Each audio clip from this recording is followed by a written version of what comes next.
Hey, it's James the Forager here, and today we're looking at a fantastic way to preserve nettles in a way that means we can use them as a substitute to anchovies in recipes that call for them.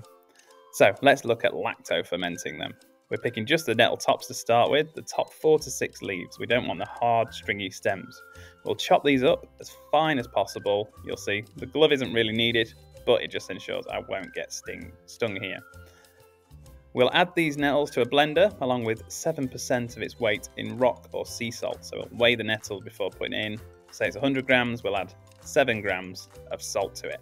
You could just leave it like this to ferment, but I'm going to personally blitz it down. I like it much more fine, and blending guarantees I remove the sting from the nettle.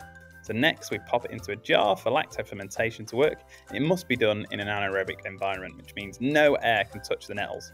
So we need to keep them submerged. Now, there's loads of snazzy gadgets you can do for this, but all I do is pop a bag in the top of the jar and fill the bag with water. That bag then weighs down the nettles. I also add a little bit of salt into the bag, just in case the bag pops. It means that the salt solution will also go in, meaning it won't dilute the salt solution below. I'm going to leave this at room temperature for 4 days. That allows it to ferment or lacto-ferment. Then I'll refrigerate it and I'll make sure to use it within about 2 months.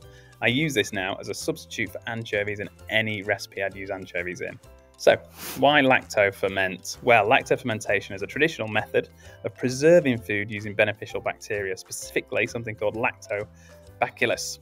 These bacteria convert sugars into food and into lactic acid, and the acid environment helps inhibit the growth of other harmful bacteria. The finished thing is not only preserved and tastes great, it's also great for your gut, so fantastic. Lacto-fermented nettles. There we go. Good for food, good for our gut, fantastic stuff.